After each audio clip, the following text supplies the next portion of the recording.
I don't think any of us can succeed at being better than Stradivari being himself. And at the same time, we all can be certain of succeeding at being better than Stradivari, at being ourselves.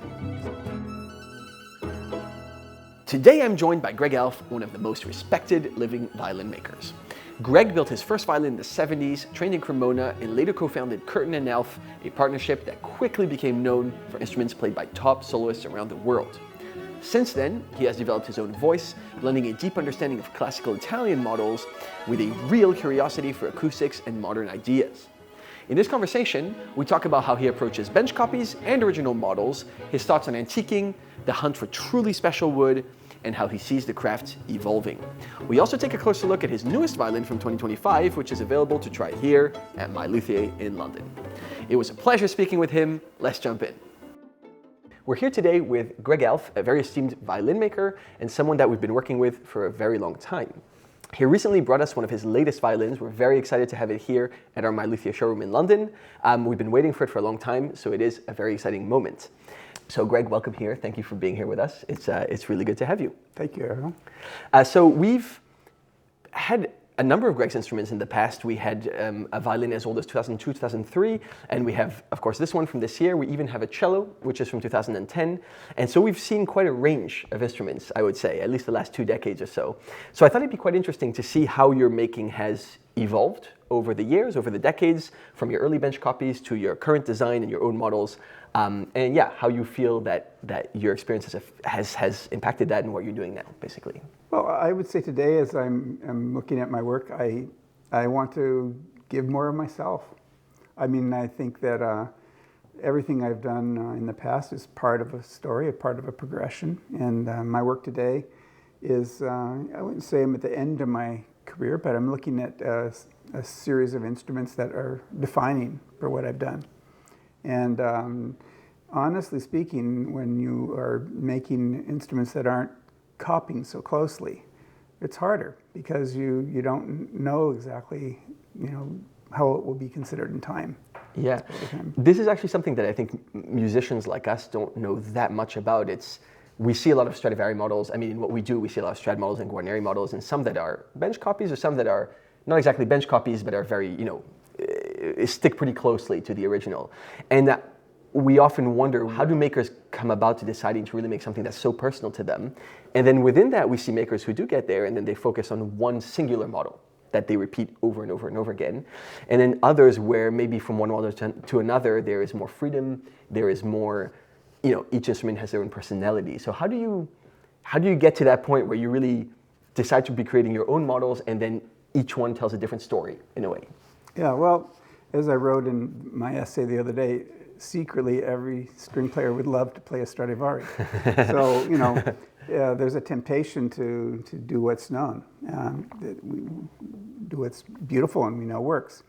And I think that's important, and it's been important in my past to have handled great instruments and to have copied them, had the honor of having and the privilege of having these instruments to study. It's once you know the technique, the rules of violin making, then you see the great instruments and how that's applied. It just shows you a perspective about what expression can be and how violin making becomes an art more than just a craft. That's not something a violin maker can decide. History will decide that, but you have to live with that kind of inspiration and work with that kind of inspiration. So I've worked that way, and my latest work is more of an expression of that kind of past, but it's involved with things that I want to do now. Yeah. I mean, GA 265 speaks to that. Yeah, and so the way you sort of talk, it seems like it's a gradual shift towards this, maybe rather than a conscious choice to at some point, maybe stop making bench copies or something, and then moving to something similar. Sort of over time, you just put more of yourself in it, maybe, and that's where we are.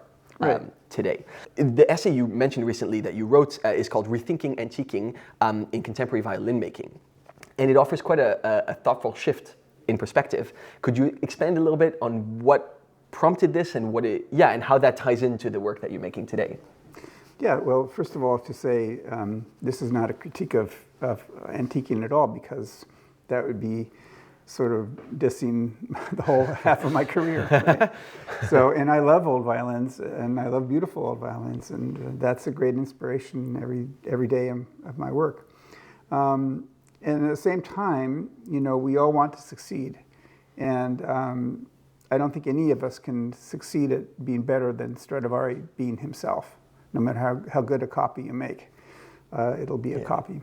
And at the same time, we all can be certain of succeeding at being better than Stradivari, at being ourselves. So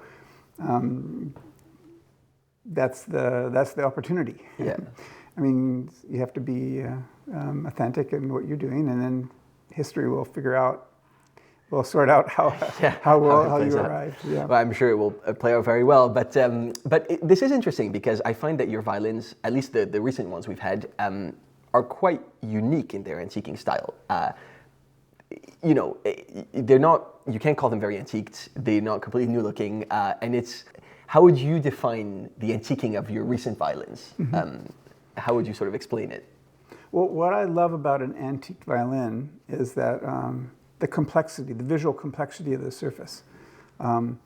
There's more going on than just a beautiful gold wood with a beautiful red varnish on top. And there's more layers of colors and patina and little things, that are entertaining for the eye. It's to me, it's not a given that would have to be rendered by damage or by wear. Or by it could be there's a myriad of different surfaces or things that you could, glazes or creative things you could do to a surface to make it interesting, and makers have. There's makers that are doing that. I have a lot of respect for. And so I think that for me, the antiquing is a matter of, first of all, having that fun, the complexity, visual complexity of the surface to make it more rich looking, and at the same time to help the instrument age gracefully, so that it's if you have me personally, if I think I had a perfect surface like that, the first scratch would be heartbreaking. Yes, it often is. Yeah. And it's quite easy for it to happen as well. So it's especially musicians are But if you look at this, for example, here, all the surface texture and everything. I mean, the violin might look like it's not antiqued, but it's actually, it is antiqued. There's a lot of story of how it was made and how it's been used. And antiquing, and the antique violin is partly a story of time. Yeah. How a violin was made, how it was created, and how it's been played over time. And I like that story. To me, it makes it more interesting. And the varnish is just a visual clothing that it's just to make it, to have some fun with the instrument. And so to have surface texture, to have some patina, to have kind of that story, I like. I think it's. No, I mean, when you look at it closely, you can see that there's a lot of different things textures and different things going on. I just want to tell that story without a fake crack. Yes. And I want to tell that story without a fake, even some of what we would call the coast of Scotland on the varnish where it chips away. It's beautiful. I mean, it's what we associate with the great old Cremonese violin, because that's how their varnish wears, Yeah. But it's actually a kind of a defect of the varnish it's an idiosyncrasy of the varnish giving way in a way that better varnishes wouldn't. So I like to sort of play with these colors and play with these textures and play with this complexity, visual complexity, without resorting to damage or the accidents and the incidents of time that we wish didn't happen. Yes. A formative experience for me was helping to curate the Messiah exhibition in Cremona. Okay. And we brought the Messiah down from the first time it left England, first time it went back to Italy since it left, and seen that instrument, which people would say isn't unantiqued, it's in mint condition, But it's actually was played somewhat, and it does show some signs of gentle wear over the centuries, and it's sort of an inspiration for me to do a violin that is new and pure and clean and all that, and at the same time softened in some ways. So. Yeah, that's very interesting, and a good idea for us players maybe to have when we look at your instruments and we're sort of trying to see what what is distinctive about them. So I want to jump in to this violin in a bit and talk about maybe the sound as well that you're going for with this thing. But before that, I wanted to ask, because you refer to your violins as concert violins, and for someone who's hearing that for the first time, it'd be good to know what you mean by that. Is it to do with the sound or the response, or how you feel they should behave in a hall, or all these things that musicians are looking for, really? Yeah. So could you elaborate a bit on the definition? Well, in my career, I've had the privilege of working with concert artists mainly, and I work with great players. And it's no secret that a great player can make, they say, a cigar box sound like a Stradivari. They really can. I mean, they pick up a violin, and if they have a concept of sound, and they're serious about their playing, when they step out on the stage, that violin is going to sound like they imagine it. They will make it sound great like that. Yeah. And a violin that's played that way will take on that sound over time. There's a way which wood somehow learns the way it's being played. And so this process, that truth has been something that has stuck with me. It's been a motivation for me. That's who I work for. That's the kind of instruments I'm trying to make. And so for me, there's a difference between an instrument that's made for, a school orchestra, or it's not to be, it's not about having to be an elite player or a superstar. I mean, some of the young artists of today are the same, that have that same concept of sound and the same seriousness about delivering it. And I share that. Yeah, but that's, again, very good to hear, I think, because this is the I'd say, not the concern, but or like the requirements that I would say that many of, at least people who come to us, are looking for. So looking for, a concert violin, something that will take them as far as they can go. And sometimes it's, when you're talking with a violin maker, they'll talk a lot about the craft and what goes into it, and that's great, and it's wonderful that this motivates them, but it's also very good to hear that the acoustic, which is really, one of the main reasons that the violin is being used for, that the maker is sharing those same requirements, that they have those same benchmarks that they're looking at that a musician would. So again, I think very good for musicians to hear that makers are thinking about you in this case, are thinking about the acoustics of the violin, and you're really building it to perform in the biggest stages in the world. I want to get into now the acoustics of this particular violin, or if there's something you were looking for, any details about really this model and the GA265 that you'd like to share. The outline, the inspiration is the Guarneri model. Yeah. Having had the Prince Doria to study, I'm kind of, that's ingrown in my DNA in a way. Yeah.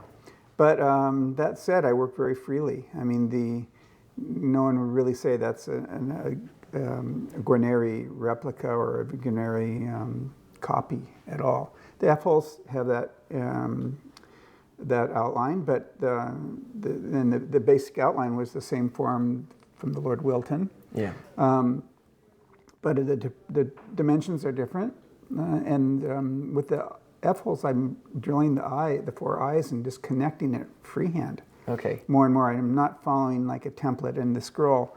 I have placed the eye, but when I'm carving, I'm just really working organically. Wow. More and more these days, and having great fun doing it.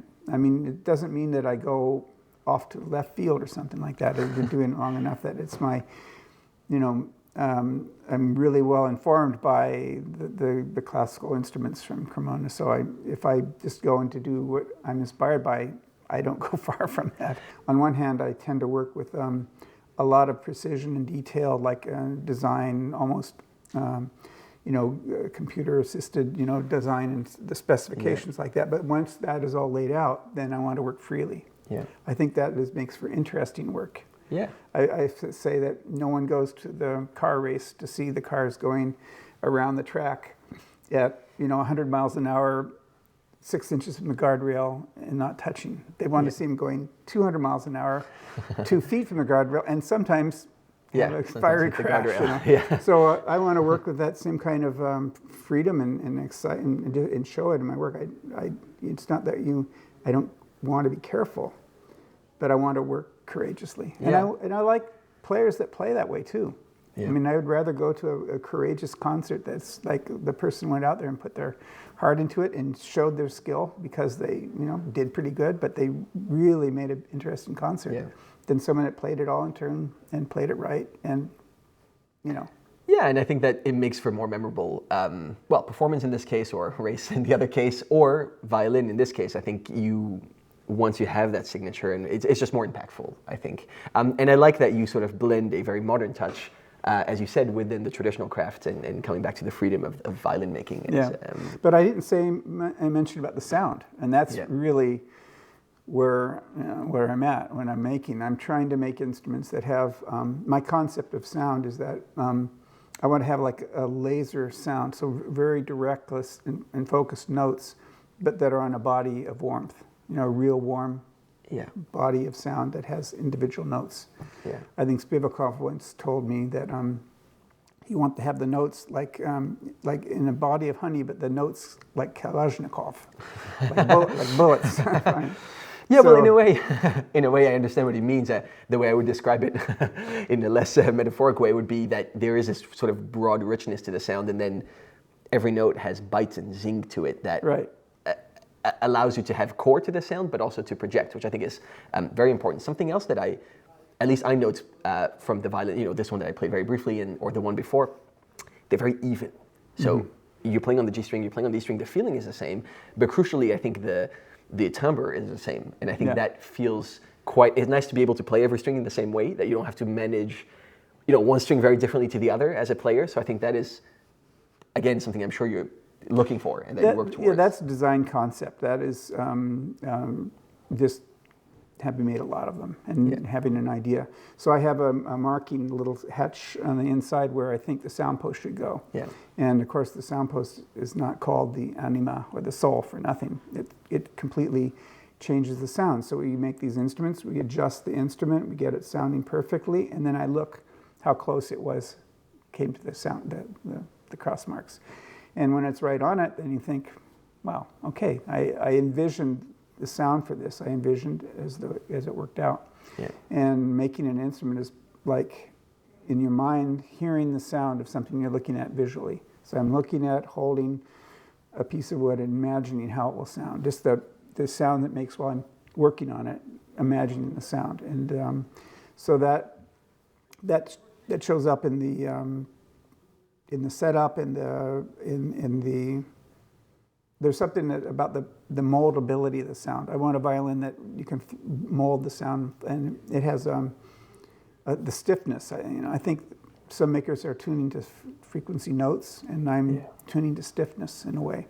I just think that flexibility of sound, the ability to bend the sound and to get a lot of colors, to me is really important. I mean, it has to project. You have to, it has to be big. But if you have a huge violin that you can't control, you can't make sound like you, then it's sad. You miss something.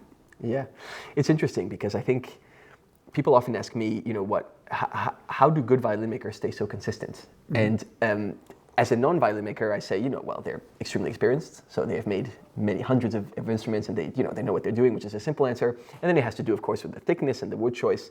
But I think that a part of it is just, consistent violin makers are able to choose the wood very carefully, but then get the best out of that piece. And I think that's something that maybe less experienced makers would have a very nice piece of wood, but as you said earlier, not quite be able to get the best out of it, or maybe ruin a piece and have to start again with the next one. So well, it's also science. I mean, we're behind the scenes. We're also using computers. We're to different degrees. Makers are using electronics. I'm using formulas that tune the balance, the flexibility, and the weight, the stiffness, and the weight of the plate at the same time. Because if they'd all in the acoustics of it, they come together. And when you have that kind of control, when you're charting it like that, I mean, just the science alone could be kind of cold and technical. So you need to have the subjective side as well. But by having that kind of an approach where you're have benchmarks and targets that you're following on an electronic basis like that, it also, that each instrument will have the same kind of stiffness baked in. Yeah, that's interesting. I mean, and again, that's where the consistency comes from. And I think these are all the tools. As our tools are getting more advanced, then the making. Well, so can the ideas behind the making, I guess. So, I wanted to come back to wood choice a little bit, and this is a bit of a departure from this specific violin. But it's, you know, we were chatting a little bit before that you recently acquired a sort of very rare collection of 1880s Bosnian tonewood. And I was wondering if you could, again, from a maker's perspective, tell us a bit more about, well, how you got your hands on such a, you know, something so rare, but also then how this will impact your making in the future and what you hope to get out of it. Right. Well, you know, of course, we're always looking for the best tonewood. And I felt that, you know, as a beginning maker, if I had my dream wood, I probably would have wasted it. You don't know what to do with it. But increasingly, as you progress in your career, you realize that the quality of your instruments would be limited by, you know, if I had a better piece of wood, I would make a better violin. So it's a constant journey to, you know, going through the mountains looking for wood. And I mean, earlier this year, I actually wrote a song to a wood dealer. Wow. using AI, you know, to Samir Barza, you know, to help pacify him for the frustration he has with these makers like me coming through, looking for what he calls Marilyn Monroes, because they're so beautiful, you know, and everyone would want, but no one's ever seen. And so we're always looking for this wood, and you know, it's very hard to find. And some of the forests aren't there anymore. And so then you think of, well, what about some of the old reserves? And there's stories of these old reserves of wood that are out there, and I've never found them. Well, this summer I did. It was it's the Habsburg maple. It was cut in 1880. It was the Habsburg dynasty had made some contracts with Bosnian in political exchange and sent foresters there.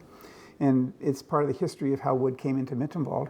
And this wood would probably not exist. It would have been used already, except that it was they're cello billets that were too small. So they were set aside because they were it's beautifully flamed maple and glowing material, but it just was not right for cello. I don't know why they didn't do what I will do now.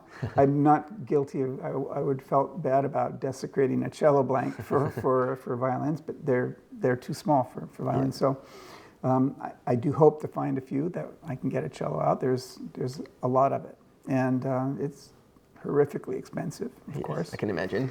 But I felt that that doesn't matter. I mean, the benefit of having, you know, wood that's 150 years old almost, that I don't need to treat. Normally I use I have great maple, but it's more, you know, modern, and I have a work treatment process that helps get it along the way to being what this wood is already. I see. So you won't treat the wood the same way. You will handle it in a different way, or like.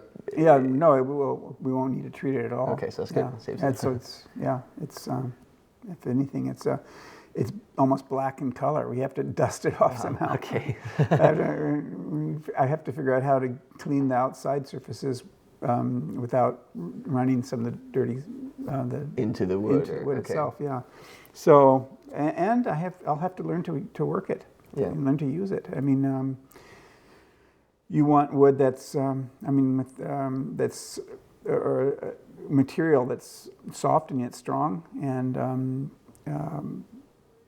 you know, it's gonna be fun. It's gonna be great. It's gonna be Sounds quite special and quite unique in that. So we're expecting perhaps some cellos if you can get some suitable pieces. I'm into doing cellos. Very good. You have a cello here. We do, yeah. And more, you know, since I have the microphone, I want to do quartets. Okay. I mean, I've never made a full quartet deliberately like that. I've had quartets assembled for my instruments, but that's a challenge. I mean, I've hosted quartets, and I had the chance to hear them rehearse, and I'd say that I've always learned as a maker from spending time with the great artists, just hearing them rehearse, hearing them practice. You begin to understand the challenges they have and what it's like to be in their shoes, and to have time with a quartet that's staying in my home and rehearsing through the Amore del String Quartetto program, Yeah. in Italy. I begin to see this feeling of how a string quartet is one instrument and 4 players playing together, and it's intriguing, and it informs me about my instrument making. Okay. So yes, I want to make cellos. Cellos are usually, the joke about cellos and Yeah. what you do with until the money runs out. Yeah. I want to make cellos because that's a part of a string quartet, and Yeah. I'm going to look through this wood and see how many pieces I can salvage for the cellos. Okay. And match up the others. And I was going to ask actually, so would there be a difference if people, plucked 4 of your instruments and made a quartet out of them randomly, or if you approached it more from the very beginning of the process, I'm going to make a quartet, if you'll have a very cohesive sound idea between all instruments, or is it more to do with the wood choice and how you'll approach that versus just, making a quartet out of 4 existing instruments, let's say? Well, I'm not sure that, so if you say, well, a match quartet would have continuity of the things, but would you really want that? I mean, maybe you want a different sounding first violin and a second violin, and you want the different colors. I mean, they shouldn't be like 4 soldiers all identical together. My concept, at least, is different than that. Yeah. At the same time, the quartets I've had that I've listened to practicing, it's not 4 instruments. It's a 16 string instrument. Yeah. Okay. And when they rehearse, they're not rehearsing the music. They learn the music when they come together. They're rehearsing the sound of playing together. Yeah. The quartet that stayed with me practiced playing chords together, just open chords together for half an hour to create this single sound from all 4 of them. And that's what I look at a quartet as being. I'm trying to make an instrument. So that is different than making and just matching up instruments like that. I mean, I'm trying to envision, if I can, an instrument, a quartet instrument that is made of, like a conductor must imagine a whole orchestra as being one musical instrument with many components. Yeah, interesting. Very it's good. A big challenge. It is, yeah. And probably one that will take a decent chunk of time as well. But I am looking forward to, when you have one. Perhaps we can even hear them here or something, but it would be very nice to see them. And so you'll be using this wood, this older tone wood. Yes. Wow. This wood will be my swan song. This should be enough wood to write out my career. Oh, wow, that's wonderful. Yeah. Okay, so that's very interesting. So we'll have a lot of beautiful Alf instruments with beautiful old tone wood. Yeah, in the future I'll bring a piece to show you. Okay. I thought it's like finding an old coin or something. The last thing you want to do is clean it, Yeah. So, but I'll have to clean it before I actually use it. Is the process of using it. So I'd like you to see it. Yeah, it'd be nice to see it before. How it actually looks. Yes. I was concerned. I mean, it's horrifically expensive. Yeah. And I was wondering, well, is this really? Is this wood authentic? Do I have it? So I'd actually check into what would actually look like at that old, because I don't want to, just find something that was made to look old or something. Yeah, that's true. Yeah. Thank you so much. That was really instructive and very interesting to listen to. This is the GA265, which is one of Greg's latest instruments, and it's now here with us at our showroom. You're very welcome to come try it. As Greg mentioned, we also have a cello of his from 2010, which sounds incredible. And again, I encourage you to come try it and see it for yourself. Thank you so much for coming and chatting with us today. It's always a pleasure to have you. And look forward to playing on this some more and getting to know it. Thank you. Very good. Thank you.